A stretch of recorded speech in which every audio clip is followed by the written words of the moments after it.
Welcome to the Diesel Podcast presented by DFC Diesel. How you been, Austin?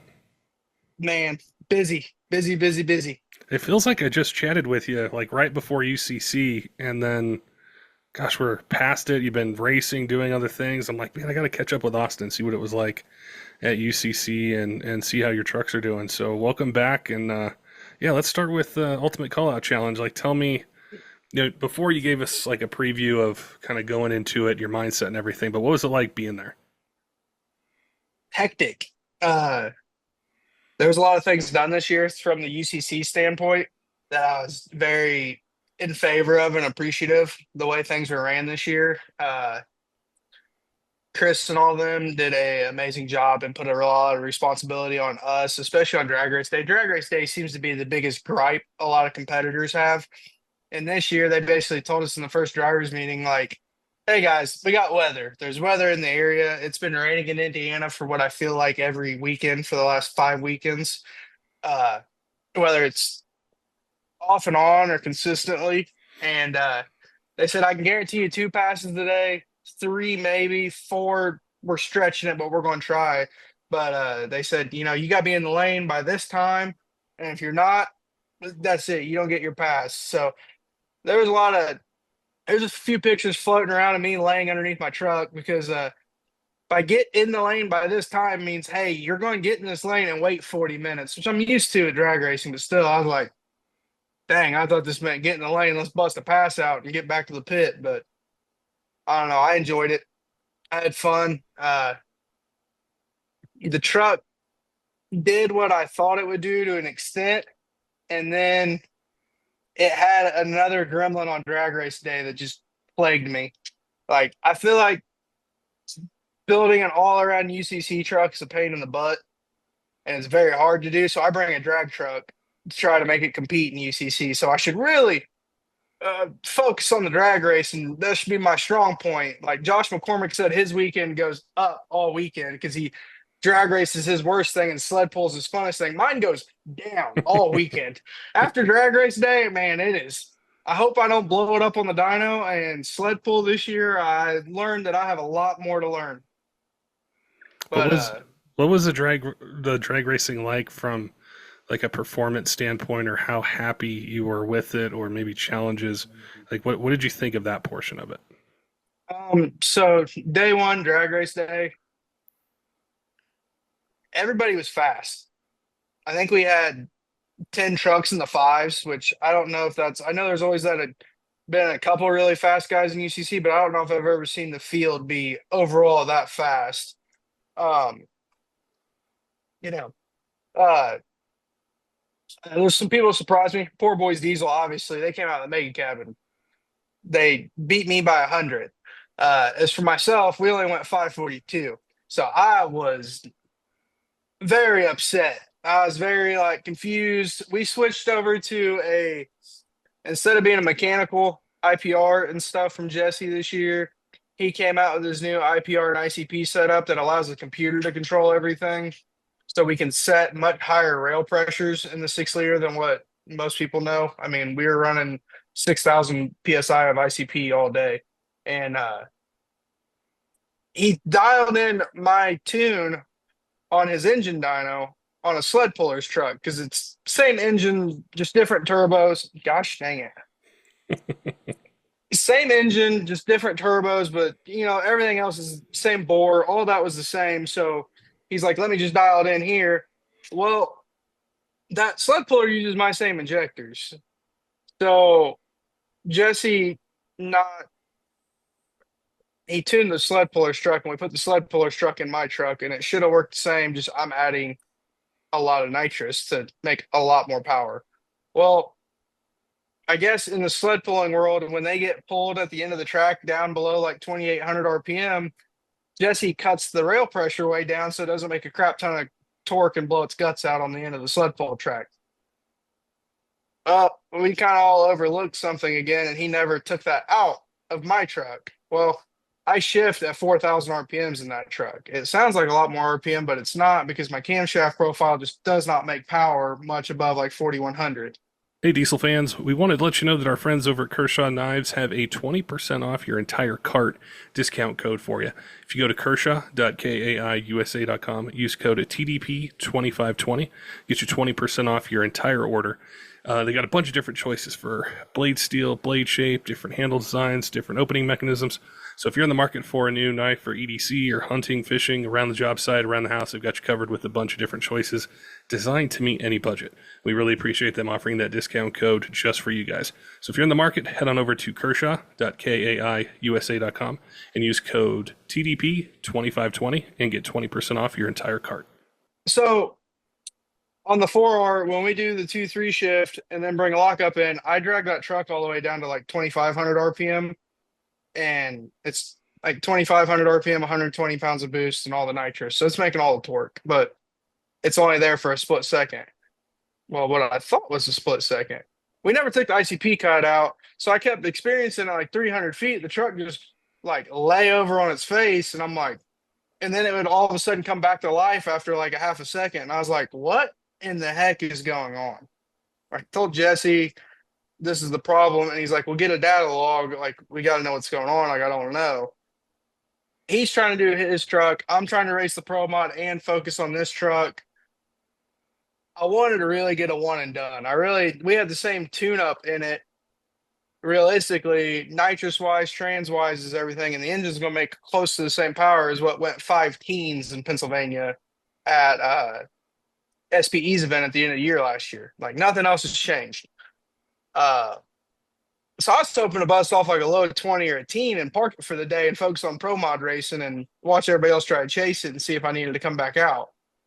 But between doing all that, we just didn't get time. So then I go up there for the second pass and I forgot to hit the data log button. And it went faster. And the 60 foot's where I made it up. I was getting after it quicker and getting the 60 foot dialed back in. Still fell on his face mid track. And I was like, man, this is really disappointing. And then finally on the third pass, got a good data log. Jesse's like, oh, I see what the problem is. Fix this right away.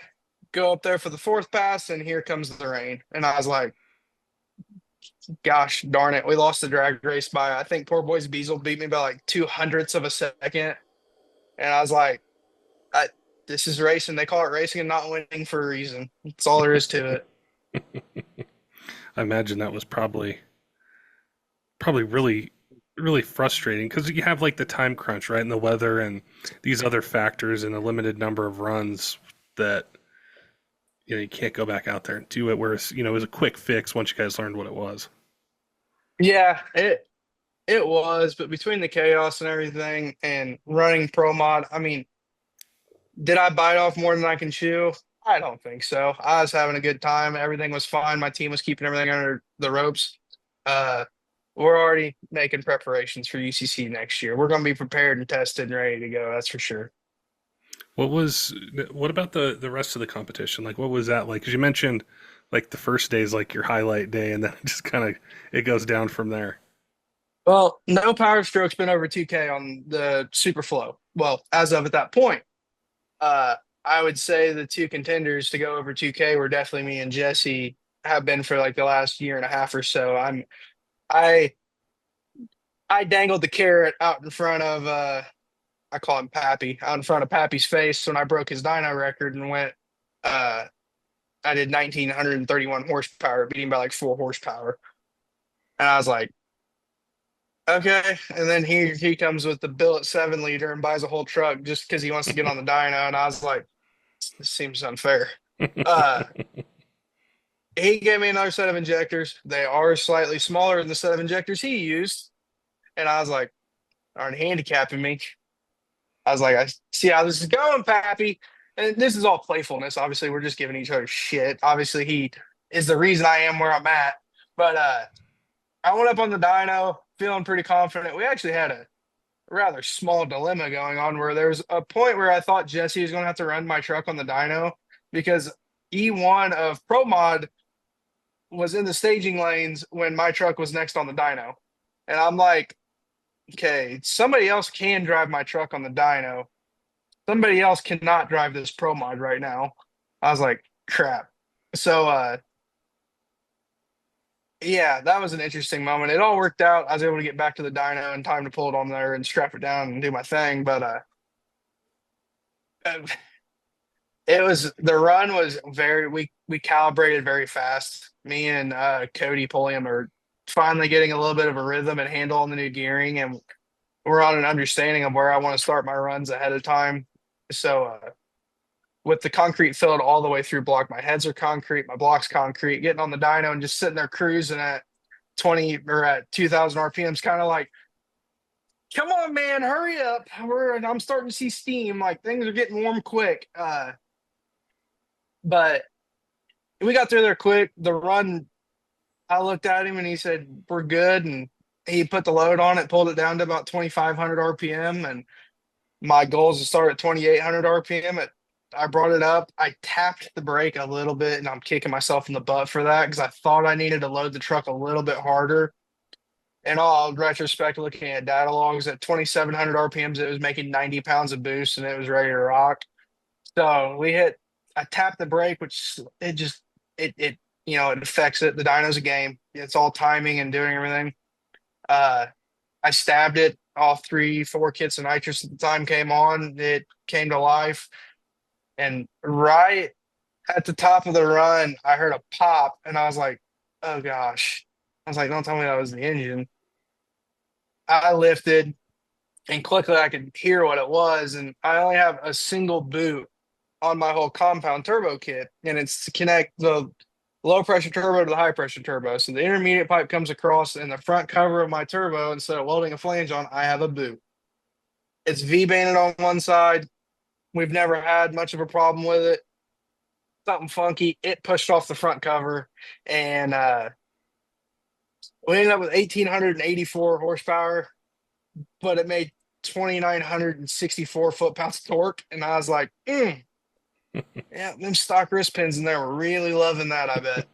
Uh, but other than that, I mean, it fired up. It was healthy. I was excited. I was like, man, we're going into sled pull looking, we're not terrible. I think I was sitting fifth at the time. And I was like, my goal is a top five out of this whole deal. So if we can just sled pull decent, maybe we can hang in there and maybe some people break, we move up. I mean, that event is a triathlon. It is a full blown marathon. It takes everything to get through it. And I at times don't know if people realize that, like how much work it actually is just to get through that weekend and keep that truck running. I imagine with the different like drag racing, the dyno, the sled pull. I mean, those trucks are dedicated or just built specifically for each one of those things. So taking something through that kind of gauntlet is that's pretty tough. It is what I battle. I haven't talked to anybody else to know if they fight this. I have a race truck and I'm trying to do this and bolting all this heavy sled pull stuff on. I was like, please don't ruin the race truck. Like I still want to be able to race this thing after this. I don't want to like have to go to a frame table or a chassis shop and replace bars and stuff. But the other thing I ran into, so going into sled pull, everything's looking good. We kept the front 9 inch in it. I was not going to hang weight. My front of my chassis at this time is just not capable of. We ran out of time. I didn't fabricate anything. There was no way I was hanging weight off the front of that truck with just how the front 3 feet of my truck are just meant there to hold an intercooler, an oil filter, and secure the front clip to it. They're not weight supporting, so I was not going to hang 1,000 pounds off the front of it. It would have snapped. So we have a truck that all day was weighing in at 4420, like right at minimum for drag racing. The dyno weight's starting to play a factor. People are starting to hang some weight. I didn't. I just changed wheels and tires. But yeah, trying to make that thing weigh 8,000 pounds was, gosh dang it. Trying to make that thing weigh 8,000 pounds was I knew was not going to happen. Uh Luckily, I'm drawing a blank on a name and I feel really bad about that. Uh Dang, now I feel bad. Uh, one of the Fleece boys. got contacted for me, and they went and got me a bunch of International Harvester case weights. So we had a weight rack that I have made for my crew cab to go sled pulling with, mounted. It was actually held together by a crap ton of ratchet straps, like big ratchet straps on the backside, just right behind the cab, trying to get the weight as far forward as I could. We had 1,200 pounds on that right Wow. there. Uh, and then we threw two of them in the cab with me, and I was praying they were not going to hit the fire suppression by accident because that would have been just not a great day. But we swapped this dually at rear end in, got our hitch put on. We weighed in at I think it was 6480, and I was like, good enough. It's like this is what it is. This is not a sled pull truck. We are trying to make it sled pull. Uh so I'm looking at Brian Shue, who is obviously he brought a sled pull truck to this event to compete. And he sled pulls and everything, and he's pretty local, one of us Indiana boys. I said, hey, what the heck do I do here? I was like, I've sled pulled my street truck, but that's pretty much like cakewalk compared to this deal. And he's like, track's pretty good right now. Just get after it. Like once it hooks up. I'm like, okay. I watched him go pull, and he went 330 feet. And I was like, seems to know what he's talking about. Go ahead and listen to him. We hooked to the sled, and I go to start spooling up, and all my crew's at the end of the track, and I'm like, hitting my spool button and waiting for at least the one kit of nitrous. Everybody told me that the track's always too loose, don't turn on a bunch of power. So I turned nitrous off. All I had was a spool kit on. And I'm like, man, this thing is not spooling up. Luckily, my good buddy Shane, who built the sled pull setup, stayed very close. And I'm just like freaking out, almost having a panic attack. I'm screaming for him. I'm like, come here. They're holding green flags up. Then they throw red flags up. He opens the door. He's a fabricator and welder, one of my good friends, but he does not go racing with us. So he looks in the cab kind of like deer in the headlights, like what? And I'm like, turn those bottles on. Nobody turned the nitrous on. He's like, oh, okay. Turns the nitrous on, and I'm like, okay. And then the flagman opens the door, and Brian actually had walked up to the door, and I'm like, that's not my first attempt, right? Like I didn't move. Like we're good. And they're like, no, you still got enough. You're good. You haven't even started yet. I'm like, okay. I'm very comfortable on the drag strip, and I felt very not comfortable in that. I did not want to be in that truck. I wanted to be anywhere else. Uh, but they said, no, you're good. I'm like, okay. So I get the chain tied again. I start walking out. I get to about the 100-foot mark, and I'm just been like easing on the throttle the whole time. Like I'm not anywhere near, and I'm like, things feel hooked up and decent. I was like, it's time. So I just put her to the wood, and that thing came alive harder than I've ever felt it come alive on fuel. And I was like, oh, here we go. And then instantly it had one big hop, and then it started going left. And I was like, we are facing the grandstands. This is not good. I'll keep trying to drive out of this. So I've got the wheel turned. I'm sure the 9-inch was loving that. And I'm just, yep. Okay, we're still going left. This is not going anymore. Like, I got to get out of it. And I'm like, huh, if I would have just kept easing out of the throttle, I would have went way farther. And here comes all my crew guys, and they're like, yeah, you're done. We gotta get this thing off the track. And I'm like, okay, we're done. Get me out of this thing. I just started walking down the track. I don't want to be in this truck. I don't want to be near it.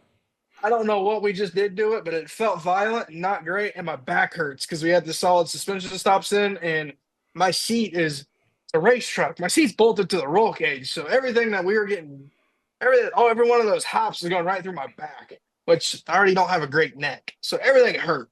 It's like, I'm going for a walk. I'm done. Shane jumped in the truck and steered it off. They pulled it off. I went down and talked to Charles, and I was like, well, we made it. We survived. Like, day three's over. The truck still runs. I don't know why it went left at the time, but it runs. I'm happy. People started showing me videos. The whole left dual quit spinning. It not a sled puller. It had factory axle shafts in it. Yeah, it snapped that bad boy right off. But we survived. The same engine. As much as people want to talk crap about 6 liters, that same engine went 542. It made 1,884 horsepower and a whopping almost 3,000 foot-pounds of torque, which is might not be much to some of the Cummins guys, but to us V8 guys, that's a pretty large amount of torque, especially with not a huge horsepower number, in my opinion, anymore. It's kind of crazy. 1,800 horsepower used to be pretty impressive. Now it's Just another number. whippy. Yeah.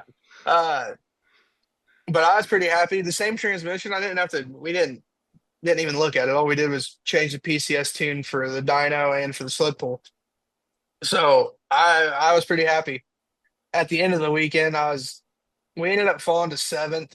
I was a little bummed by that, but it definitely left that carrot dangling out there for me. I'm like, yeah, we're coming back and we're making a statement next year and going to do better.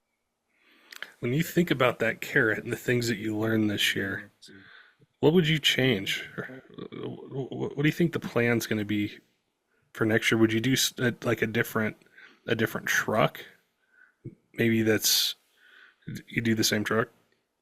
Would do the same truck. It's going to be the same truck. We're going to spend, I would say, after the Hub City Dirt Challenge from October to December, October to January, that truck will be turned into a pull truck. It will be a bolt-on pull truck, just like Firepunk's truck used to be. Uh, they did it. Why can't I do it? I don't. It's fabrication. If we had talking to like Brian, I'm gonna throw my phone. Talking to Brian Shu and them, it seems like I mean he's more than willing to help me figure out the sled pull stuff. Um, I feel we can be heavily, heavily, heavily competitive in the drag racing. Uh, I'm excited for next year because I talked to Chris Searley. I don't know if people pay attention much to how the scoring is done for UCC. The grand scheme of things, and nobody's ever done it, is to score 3,000 points. Uh, you get 1,000 points for pulling over, I think it's 300 feet. And if you go over 300 feet, they just tack on extra points to your 1,000. Over 3,000 horsepower gets you 1,000 points. Where me and Chris talked, the drag race, they have the 1,000 point mark set at 485, and we have to weigh 4,400 pounds. I said, Chris, all these other numbers are very achievable and people achieve them every year. I said, you have your point scoring right now set up where the drag racing is not weighted as much as these other achievable factors in a sense. I said, to my knowledge, there's only been 3 trucks, even outside of ODSS, just 3 diesel trucks at 4,400 pounds, 3 or 4, might be 5 now with um, guy from Arizona, Philip Franklin, Texas. I don't know how fast these went now. And I know it's not at 4,400 pounds, but you're talking about a very, very, very, very, very, very small few that have ever went 485 or faster at 4,400 pounds. I was like, why don't we set that number to 5.0? So if you break into the fours, which back in the day, if you remember like Dustin Jackson and Levon battling, going back and forth at 5.0, trying to get in that 499. I remember standing on the line when Levon went 499 in the white truck at Rudy's event at Piedmont. I said, why don't we move that there? Because I went 542, which is fast in the retrospect of the whole world. It's fast. To me, it was disappointing and slow, but it's still a very fast pass. Well, I'm like sitting there kicking myself in the butt all night. If I would have went 519, it was only 50 more points on my total score. I was like, so 42 to a 19, which is 3/10 is a lot. If we just go 40 to a 10, whatever, it's only worth 50 total points. I was like, man, you're talking about almost 500 to 600 horsepower difference too in horsepower in the past. I was like, that's just not, in my opinion, it wasn't weighted the same. And I expressed that to Chris, and he's like, you're kind of right on this deal. I feel like we do need to address that and look into that. So I'm hoping they look into that. I think if you made that point system there, it would make this more. Where I was coming from was I bring a drag truck. Brian Shu brings a pull truck. Brian's going to do not great in drag racing and is going to excel at sled pulling. I'm going to do good in drag racing and not so great at sled pulling. But him doing really good at the sled pull makes 1,000 points achievable. Me going 485 is not at the moment feasible. Like I don't have an engine block that can handle that horsepower. And you're talking for anybody wondering to go 485 at 4,400 horsepower, you're talking like 3,200 horsepower. Do you think with that change that it would drastically, or maybe not drastically, but would change the results of a competition like this, where trucks like yours that are set up for drag racing, if you could get more points and place higher versus the past, it might change how you set up a truck, or what other people would bring to it, or what they focus on for the competition next year. I am unaware if anybody's ever paid attention to it. I feel like everybody just focuses on the dyno because that's a huge chunk of points. But if you look at the grand scheme of things, like Josh went a 580. If I would have went, say I would have went a 519 and only been a tenth off, and I would have got like 900 points or 800 points, whatever it was. My 542 only got me, I think, 600 points out of the possible 1,000. And it's just like, eh. But if you open that gap up and that allows my points differential to really be a difference and mean something, maybe that makes where I lack on the dyno two to them come back into play, and I can kind of make that points gap up, and it makes the sled pull, in my opinion, maybe be even more interesting. Where then all these guys with sled pull trucks are looking at it as a possibility too. I think I can just bridge that gap more because it's not only that, but I brought a pull. I mean, I brought a 6 liter to this event. I brought a plastic silverware cutlery knife to a gunfight in this instance. Uh, but I've always done it, and I was going to hang with them, and that's my only gripe. I think so. I mean, if we can get more points, and if I can go a 4 next year and get 1,000 points out of that deal, I think that makes going into the dyno. Okay, say I go a 4, whoever else comes, Josh or these heavy dyno hitters go a 550, and there's a 200 point gap or something at that point. Maybe that makes it closer and more competitive coming off the dyno going into the sled pull. Maybe it brings more excitement for the fans. Common question we get from you guys a lot is, hey, I need a diesel engine. I either, I can't wait this long to get one, or normal place I get stuff from it just takes too long, or they don't have the parts in it that I need. Maybe my truck's not stock, or I tow heavy with it. I don't want to go back with just a stock engine. DFC Diesel is a sponsor of the podcast. We worked with them, hand in hand on doing episodes, answering technical questions. They have a complete lineup of Cummins, Duramax, and Powerstroke remanufactured engines that are set to a standard of ISO 9001 2015 standards, which is a huge deal in the aftermarket. And there's certain levels of quality testing, validation that are required for that. So when you get one of those engines, the type of quality that's built behind it with an industry-leading warranty that's really comprehensive. And the other thing with that is, sometimes the options that are out there, it's a basic OEM engine. You want a little bit more. You don't want to have the same failure again. So there's a bunch of different series of engines that they have, from core, street, tow haul, and also the Speed of Air series, which we've covered on the podcast before. There's a lot of really cool benefits to it. And if you have questions about that, reach out to them. If you don't know the type of engine that you're looking for, if you go to dfcdiesel.com, there's a ton of info there. You can send an email or you can reach out to them. Also, they're working with Speed of Air pistons, which it's the only piston that pays for itself. And there's a lot of really cool technology behind it. So you can add that into your build and be able to get better fuel economy, increase power, increase torque, and better engine life out of it. Some of the most common engine applications or series of engines that they have with that lead time, a lot of them are in stock or they have really short lead times. So you can check your favorite retailer or go to dfcdiesel.com, check them out, see what's in stock, see what you can get. If you have questions, maybe you want to do something that's outside of the normal series of engines, they have tons of choices for rods, cranks, pistons, valve train upgrades, tons of different things. So if you're in the market, definitely make sure and head on over and check them out. Do you think with the sled pulling side that you might do more of it in the future, get more practice, get a better handle on it?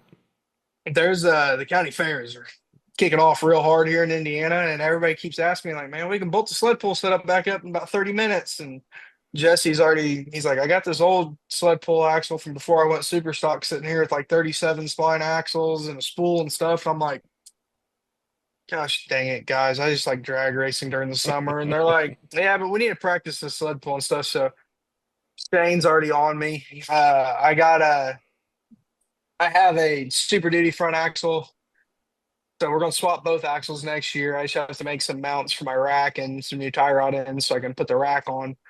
Uh, yeah, but yeah, to answer your question, yeah, I think we'll be doing a little more sled pulling, trying to figure that out. And if not, you might see us in the field hooked up to a tractor. At least make sure to get the hops out of it. If we can get the hops out of it, I think I can do okay. Do you think a 6 liter can win UCC?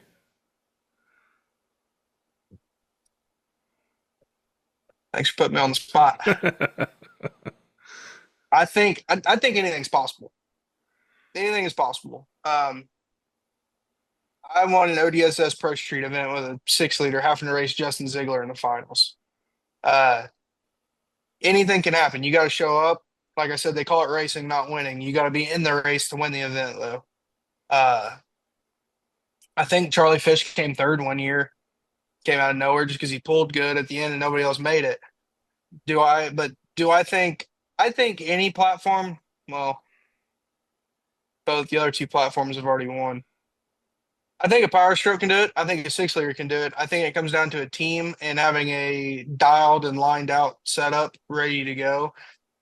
I think what a lot of people run into is they show up to UCC unprepared. I was unprepared. I'll be the first one to admit it. I should have been at the drag strip 3 weeks before testing, and I would have had that tuning issue figured out, and we would have went a low teen, and the drag race had been sitting first coming out of that deal. And if the boot wouldn't have blown off the front of the Charger, like would it have crested that 2K with Jesse coming up right after me? I could have looked at him and like, I beat you, Pappy. I got there first.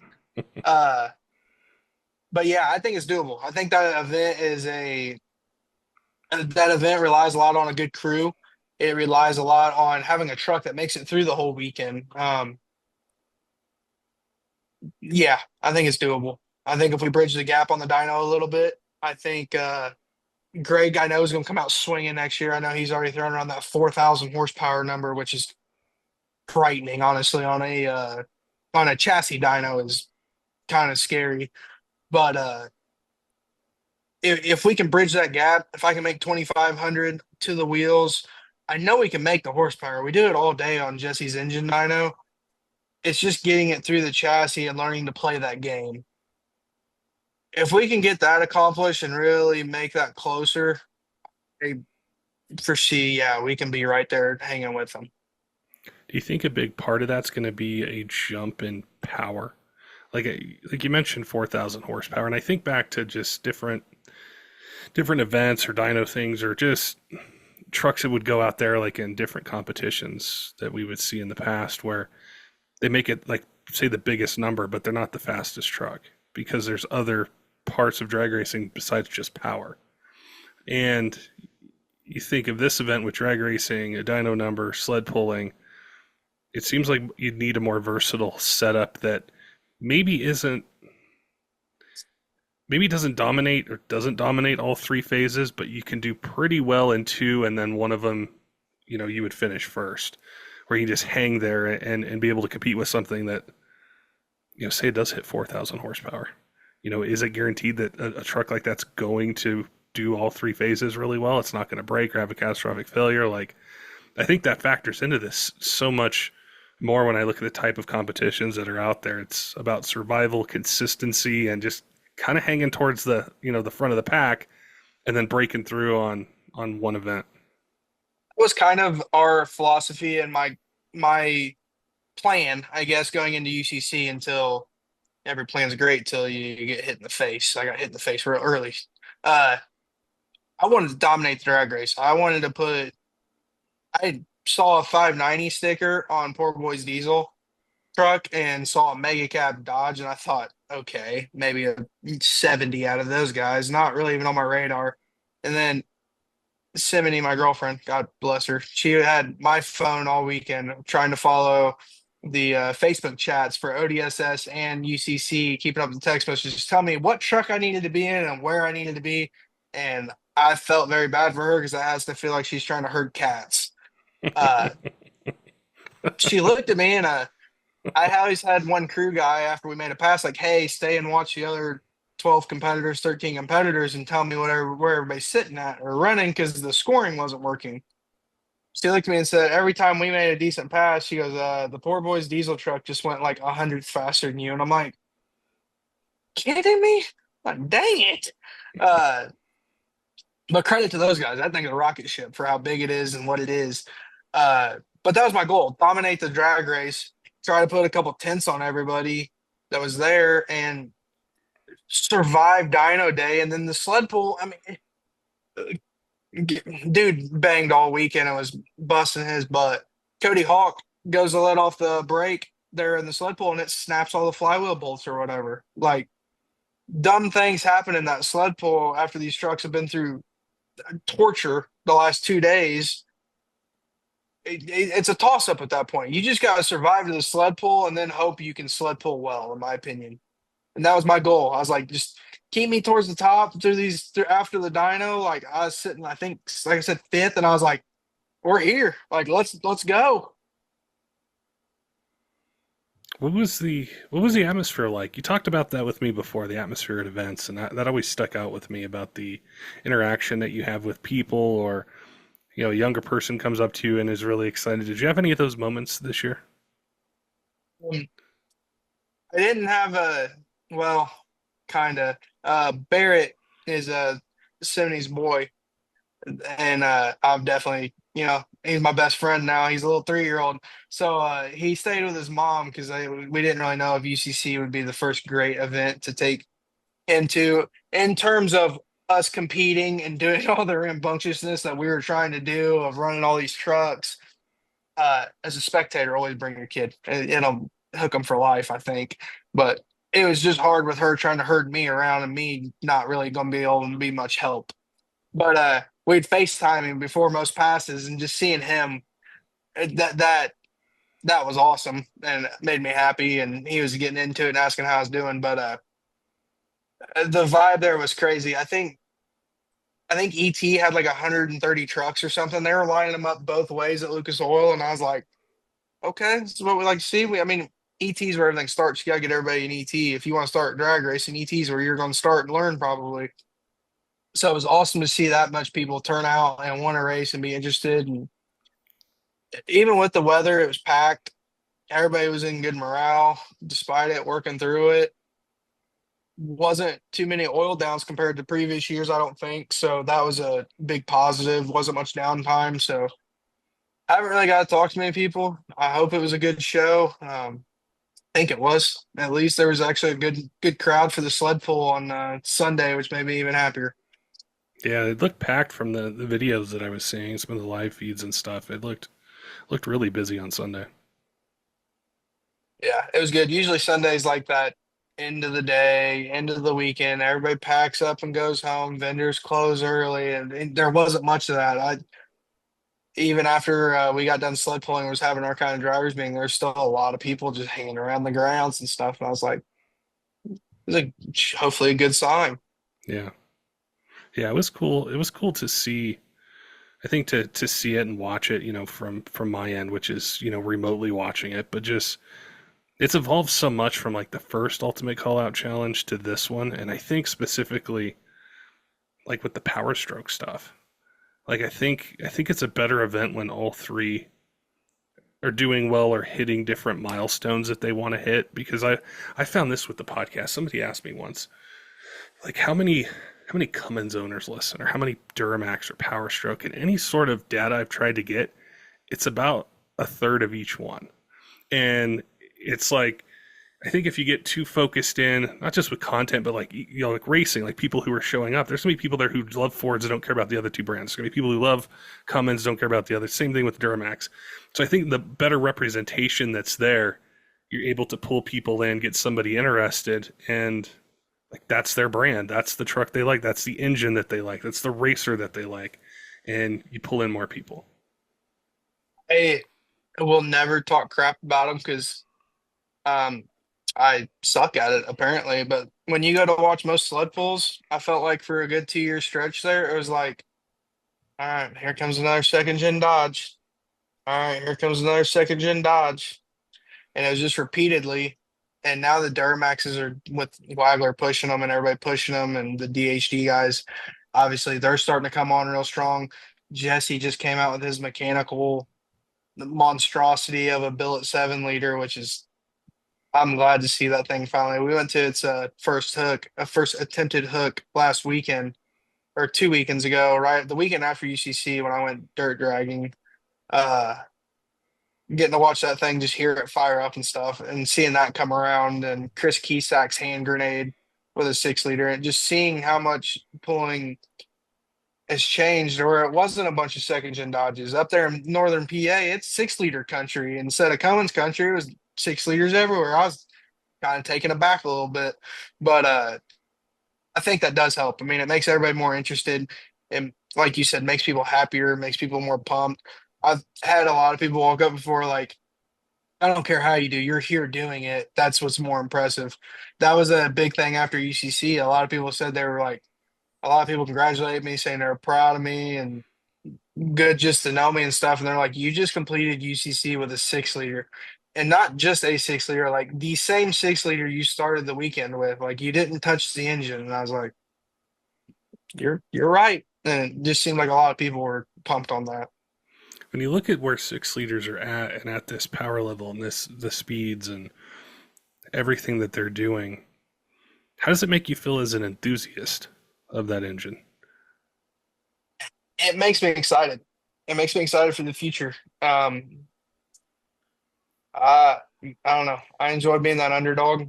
Everybody likes uh everybody likes something different, and I think my trucks are definitely different, and they're playing in a playground that's definitely Cummins dominated right now.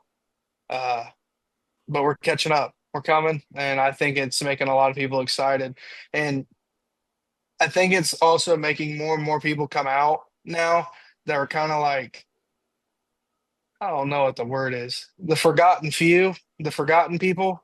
Everybody, the whole diesel world kept progressing, and we kind of went stagnant for a little bit with 6 liters and making small gains here and there. And now I think we're starting to play on that big stage, and everybody's starting to kind of come out of the shadows, and everybody's going to start seeing how many 6 liter people there are really are out there that are love these trucks and proud of their truck and want to see us continue to succeed and keep pushing the envelope. It's one of those forgotten platforms, or it used to be in a way, because you think of the 7.3, which people loved for what it did, and then it got sandwiched, between the 6.4, and at a time, that was the hot truck to buy. Even if you weren't a Ford guy, it was to get that, get some 310 horsepower tune, go, Yeah. make tons of power, go race with it. And then it kind of moved on to the 6.7, and I think it got overlooked for so long, not just even from a power number perspective or racing perspective, but people couldn't wait to get rid of them. There was a dyno day that I was at in like 2000, it was 2007. It was at a Ford dealer. And this like was one of the coolest things I ever went to. Like there was somebody from Ford there with a 6.4. So there's a bunch of 6 liter guys, some 7.3 guys that were there, running their trucks, and they had this brand new 6.4, and all these guys just like hovered around it. And they're like, I'm gonna get rid of my 6 liter, get this 6.4. This is the coolest thing. Look at how awesome it was. And that always kind of stuck with me because they were looking towards the next thing. They wanted something that could make more power. And I look at what you're doing with power numbers and some of the other guys and companies that are out there. It's just, I don't own a 6 liter. I've never owned a 6 liter. I've ridden in them, but I've never owned one. And I'm excited about it because it's like this reinvigoration of a platform that's really popular, and people are buying them even like as work trucks or just something to drive around. Like the popularity, in my opinion, has gone up. 100%. I think it's definitely growing. Somebody tried to tell me the 6 liter market was dead, and I said, "You guys are absolutely crazy." Uh, I think the stigma they got hit so hard being Russian in the emissions era of trucks that just things weren't worked out yet. We had some problems, and now I think you have such a recipe out there. that you can fix these trucks and have a solid, reliable truck as long as you keep up a decent maintenance schedule with them, that it's worth it to go buy the $15,000. You gotta be kidding me.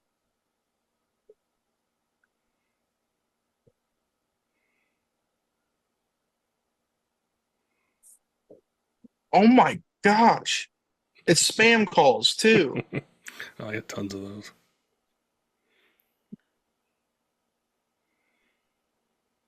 I'm sorry. That's all right. Uh, it's to go buy a $15,000 truck, you put if you have to, you put 5 grand into it, and for 20 grand, you got a clean, reliable running, good truck. Versus nowadays, the market, you want to go buy a new F-350 off the lot, it's 110 grand, and it's like it's not feasible, Yeah. especially for a depleting asset. Once you go buy a new truck, if you can, and once you pull it out of the lot, it already went down 30 grand, and it's kind of like, uh, I don't know. I foresee him still.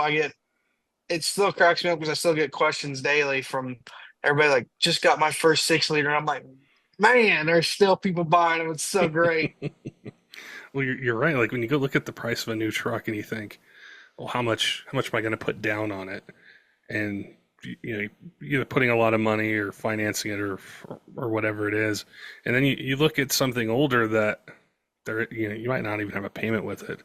And then you can take that money and get turbo injectors, some of these other things kind of knocked out, transmission, wheels, tires. You don't have DEF fluid you got to worry about. You don't have a DPF you got to worry about.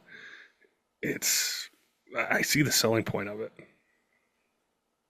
100%. I mean, it's just hard to beat them. It really is, especially for that. The only thing I would critique when it comes to towing, I can't beat a 6.7.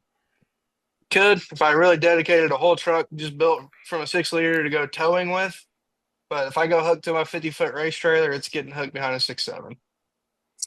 The only That's what downfall I have to them. that's where the newer ones I think really shine with the technology, the transmissions, just the way they're built is in that towing capacity.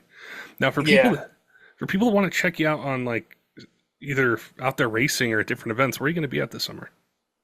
man, we just got back from Pennsylvania dirt dragging. We're getting ready to go start loading trailers right now. We're taking both trucks to the Fitzgerald truck shootout, or I think whatever he's calling it.